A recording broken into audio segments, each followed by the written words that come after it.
Welcome dear student and Jai Swaminarayan. In the previous video, we were started a rotational dynamics. In the rotational dynamics, we were discuss about the torque.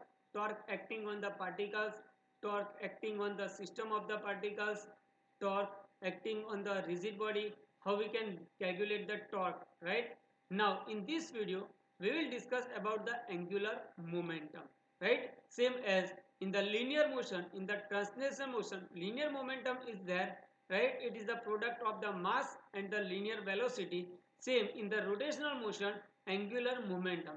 So dear student, in this video we will discuss about the rotation angular momentum, how we can calculate the angular momentum of the particles, angular momentum of the system of the particles, what is the relation between the angular momentum with the torque, right? That all the things we will discuss in this video.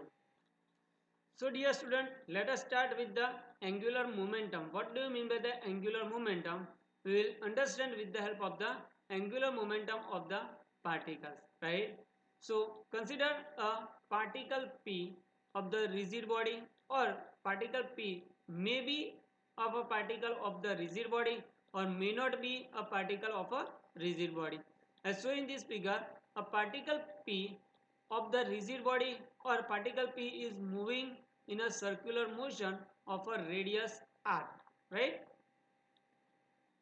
So as shown in this figure, consider this particle P having a mass m performs the circular motion about a z axis, right? The particle may be a particle of the rigid body or may be a particle of a part of the system of the particle, or particle may be an individual object, right? So consider a particle P performing a circular motion about a z axis with the radius r with the uniform speed, that means the constant speed v, right?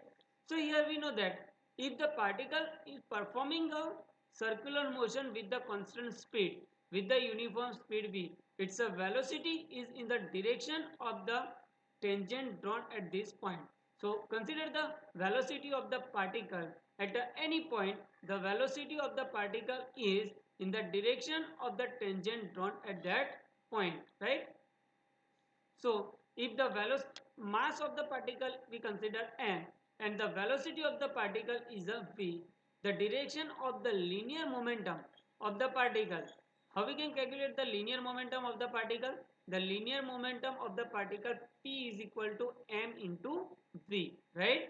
So here the linear momentum is in the same direction of the velocity, right? So if the particle is moving with the velocity v in a circular path of a radius r, the linear momentum is in the direction of the tangent drawn at that point, right?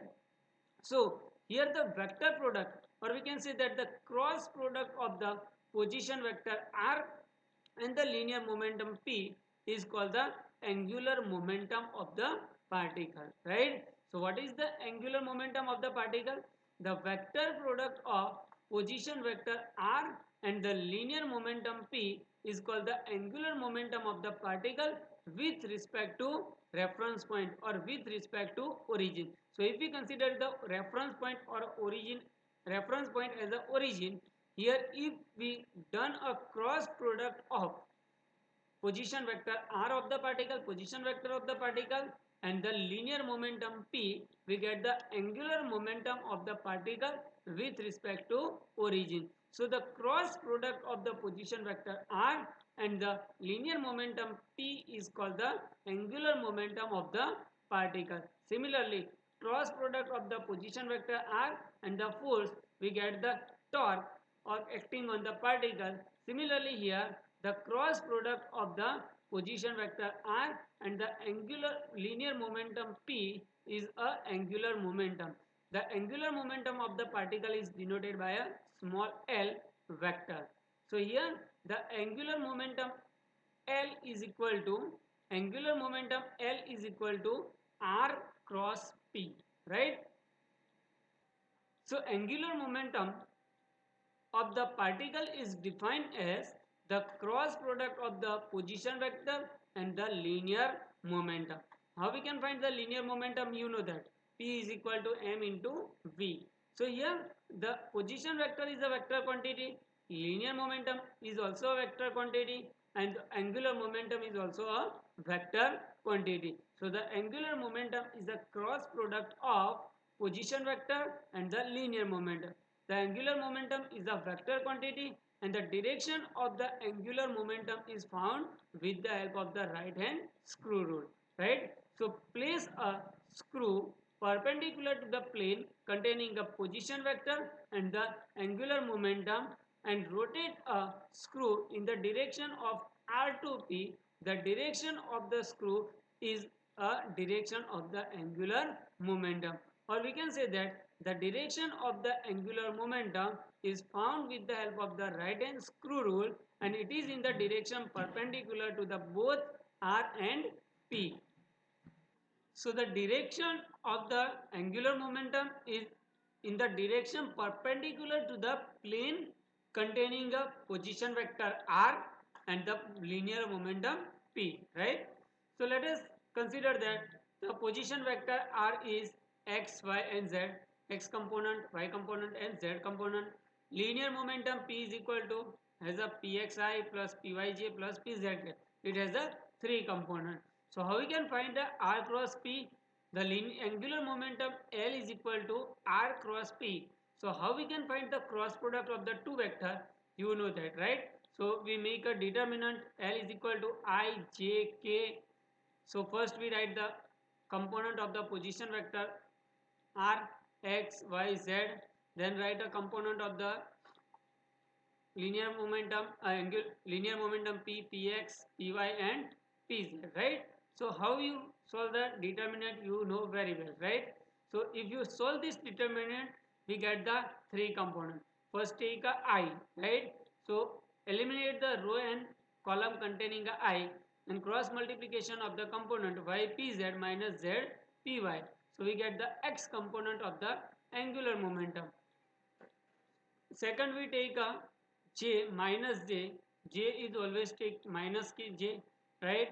Eliminate the row and column containing a j and cross multiplication of the component x pz minus px z. We get the y component of the angular momentum plus k. Eliminate the row and column containing a k and cross multiplication of the component xpy minus pxy. We get the z component of the angular momentum. So we get the 3 component of the angular momentum. L is equal to Lxi plus Lyj plus Lzk, right? Now we know that L is equal to R cross P. So the magnitude of the angular momentum L is equal to Rp sin theta, where theta is the angle between the position vector and the linear momentum. So here at any point in the circular motion, let us see this figure. At any point on the circular motion, the position vector R and the linear momentum, the angle between the position vector r and the linear momentum are always in the direction of the tangent.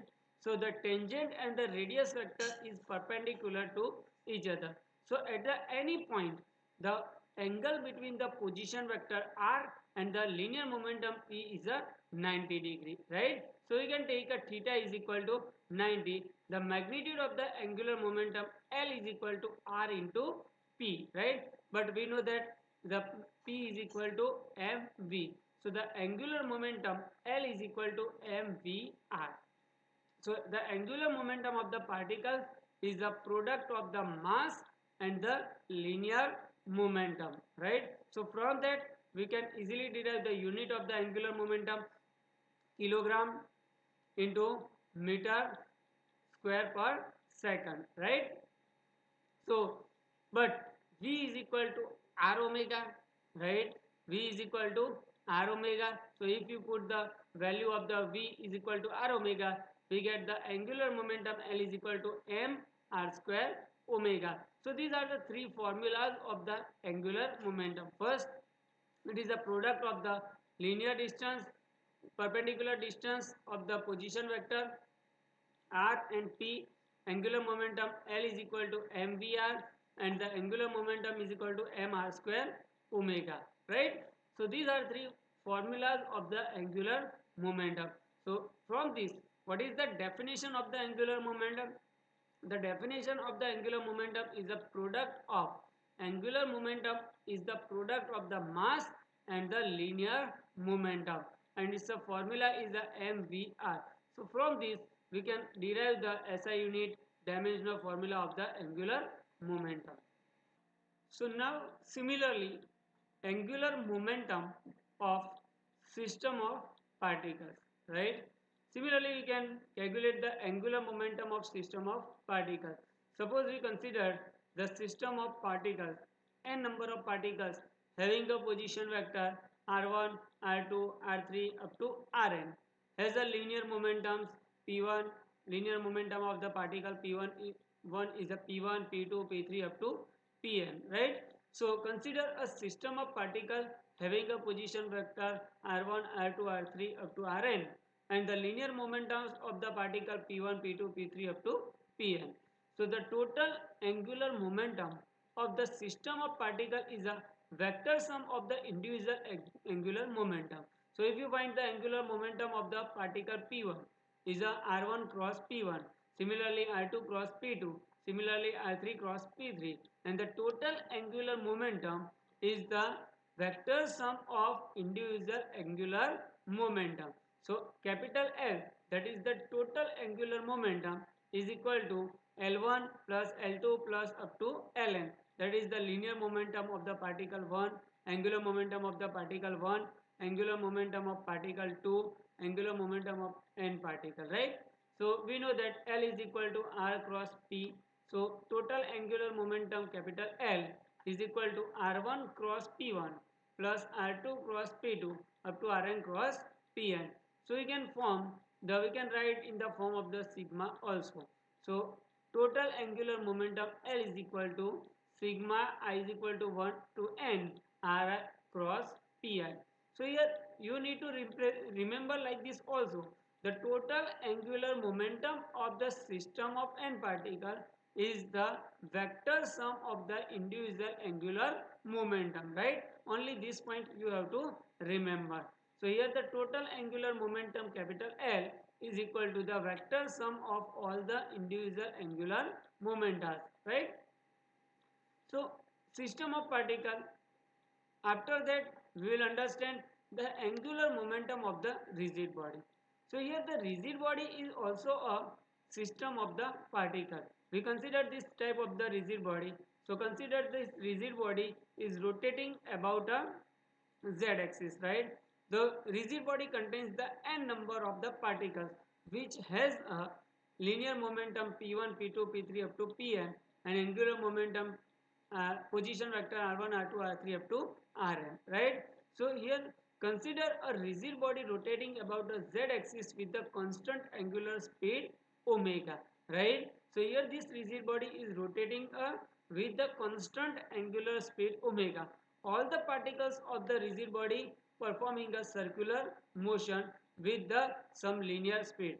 So position vector of the all the particles are different. Linear momentum of all the particles are different. So the total angular momentum of rigid body capital L is equal to L1 plus L2 up to Ln.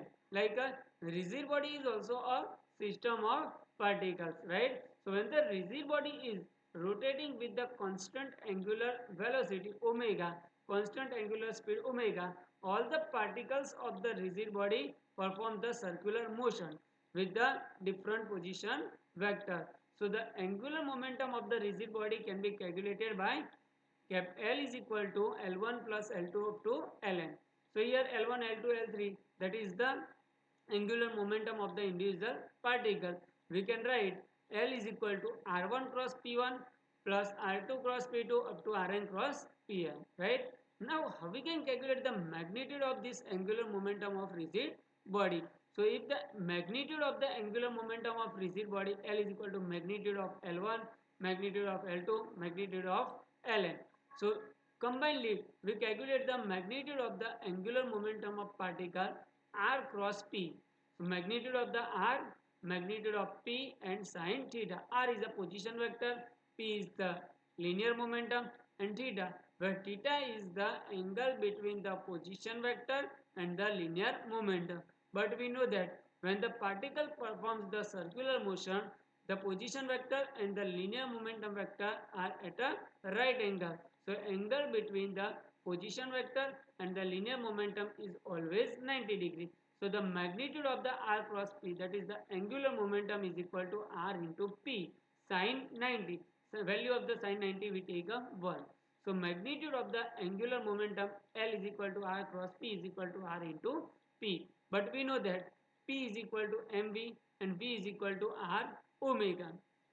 So here m, instead of this p we put a m into v. So r cross p is equal to mvr, or we can say that the v is equal to r omega. If you put v is equal to r omega, we get magnitude of the angular momentum is equal to m r square omega. Now here, all the particles, when the rigid body is rotating about a z-axis with the constant speed, all the particles of the rigid body rotating with the same angular speed omega, right? So if we consider the magnitude of the angular momentum L is equal to magnitude of the first particle m1 r1 square omega, m2 r2 square omega, plus up to mn rn square omega. Here mass of the particle we take a different, distance from the axis of rotation of the particle is different, so we take, but the angular speed of all the particle is same. So magnitude of the angular momentum L is equal to m1 r1 square omega plus m2 r2 square omega up to mn rn square omega, right? So take the angular speed omega common from this. So magnitude of the angular momentum L is equal to m1 r1 square plus m2 r2 square up to mn rn square into omega. So this point m1 r1 square plus m2 r2 square up to mn rn square. m1 that is the mass of the particle and r1 that is the distance of the particle from the axis of rotation, right? So m1 r1 square plus m2 r2 square up to mn rn square, that is called the moment of inertia of rigid body, and it is represented by a capital I, right? So the magnitude of the angular momentum L is equal to I omega, where I is equal to m1 r1 square plus m2 r2 square plus up to mn rn square, that is the moment of inertia of rigid body, right? So the product of the mass and the square of the distance from the axis of the rotation is called the moment of inertia. And if we consider all the particles, that is the moment of inertia of rigid body. So about the moment of inertia of rigid body we will discuss more detail in the next video. So here only take this I is equal to m1 r1 square plus m2 r2 square up to mn rn square, that is the moment of inertia of rigid body. Here the moment of inertia is the product of mass of the particle and the square of the distance from the axis of the rotation is called the moment of inertia of the rigid body. So here the moment of inertia is a scalar quantity, right? So moment of inertia I is the scalar quantity. Here angular velocity omega is a vector quantity and angular momentum is also a vector quantity. So we can take the vector relation between the angular momentum and the angular velocity is that, so angular momentum L is equal to I omega. Here I is the moment of inertia. Moment of inertia is the scalar quantity, right? And omega is the vector quantity, that is the angular velocity. So here the angular momentum L is equal to I omega. L is the angular momentum, I is the moment of inertia, and omega is the angular velocity. This relation is similar to the P is equal to mv.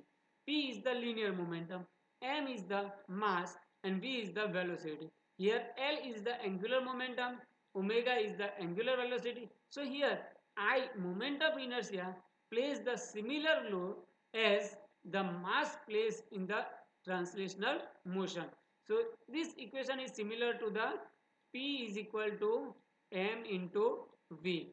So in the translational motion, P is the linear momentum, L is the angular momentum, omega is the angular velocity, v is the linear velocity. So mass plays the role in the translational motion. Similarly, momentum inertia plays the same role as the mass plays in the translational motion. Understand? So this equation is the relation between the angular momentum and the angular velocity, or the definition of the angular momentum is the product of moment of inertia and the angular velocity, right? Now we obtain the relation between the angular momentum and torque from this equation, right? So differentiating this equation with respect to time, right? So differentiating equation 1, L is equal to I omega with respect to time. Differentiating, that means we have to d by dt. So dl by dt is equal to d by dt into I omega. Here I is the moment of inertia, is a constant. Mass of the particle is constant. Distance from the axis of the rotation is constant. So we take the moment of inertia is constant with the time. So we take the out of the differentiation. So dl by dt is equal to I into d omega by dt. So rate of change of angular momentum dl by dt is equal to I, moment of inertia, and d omega by dt. So dl by dt is equal to torque. Rate of change of angular momentum with time is equal to the torque acting on the rigid body, right? That we will prove later on. And d omega by dt is equal to alpha. So the torque acting on the rigid body tau is equal to dl by dt, that is the rate of change of angular momentum, is equal to I alpha, where alpha is called the angular acceleration I alpha, right? So we can write the equation tau is equal to I into alpha, which is similar to the equation of the translational motion. F is equal to m into a. In the translational motion, F force; in the rotational motion, torque tau. In the translational motion, mass same role plays in the rotational motion, moment of inertia I. A linear acceleration, alpha angular acceleration. So that this one is the relation between the torque and the angular acceleration. Tau is equal to I alpha. That we will derive from the equation of the angular momentum, right? Differentiating this equation with respect to time, we get dl by dt is equal to I into d omega by dt. Here d omega by dt, that is the angular acceleration alpha, and dl by dt, that is equal to the torque tau, that we will derive later on, right, in this video only. So torque tau is equal to dl by dt is equal to I alpha, and so torque tau is equal to I into alpha. So the torque acting on the rigid body is the product of moment of inertia of the rigid body and the angular acceleration, right? So now how we derive the relation between the angular momentum and the torque. So now we will derive what is the relation between the angular momentum and torque, right? Angular momentum of the rigid body and the torque. By the definition of the angular momentum, the angular momentum of the rigid body is defined L is equal to R cross P. The cross product of the position vector and the linear momentum is angular momentum. So angular momentum L is equal to R cross P, right? Differentiating this equation with respect to time, the dl by dt is equal to d by dt R cross P, right? So differentiating, here we use the differentiation of the multiplication. There is the rules for differentiation of the multiplication. First quantity we take constant, then derive the differentiation of the second quantity, plus second quantity is constant and take the differentiation of the first quantity. That is the rules of multiplication of differentiation, right? So dl by dt is equal to d by dt R cross P, right? So how we differentiating this R cross P? So for that, take the first one constant, R constant, right? So dl by dt is equal to take the R constant, position vector R is constant, cross differentiation of the P with respect to time. So we get the dp by dt plus differentiation of the first one are dr by dt cross p, right? So understand how we differentiate r cross p, that this one is the rules of multiplication, right? Different multiplication of the differentiation, right? So for the multiplication, first we take constant, right? Differentiation of second plus differentiation of first and second we take a constant, right? So dl by dt is equal to r cross dp by dt plus dr by dt cross p, right? But we know that dp by dt is equal to f.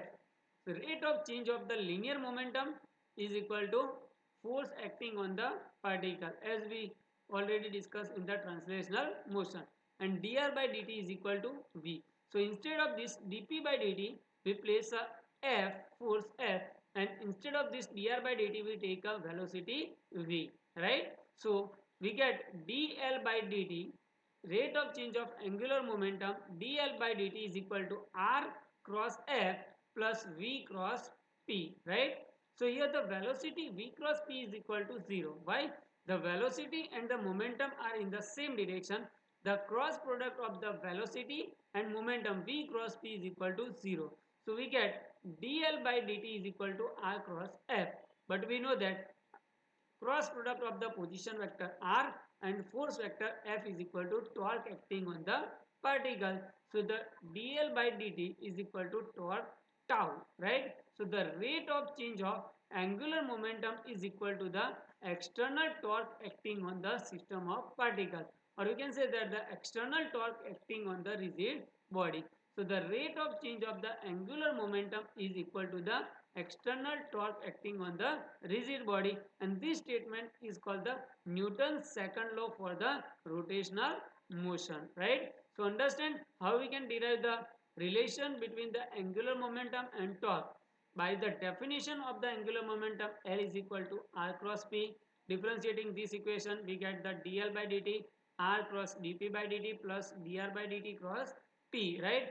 We take a dl dp by dt, we take a f, and dr by dt we take a v. So we get a dl by dt is equal to r cross f plus v cross p. But velocity and momentum are in the same direction, so we take v cross p is equal to 0.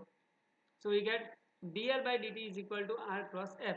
But we know that r cross f is equal to torque tau.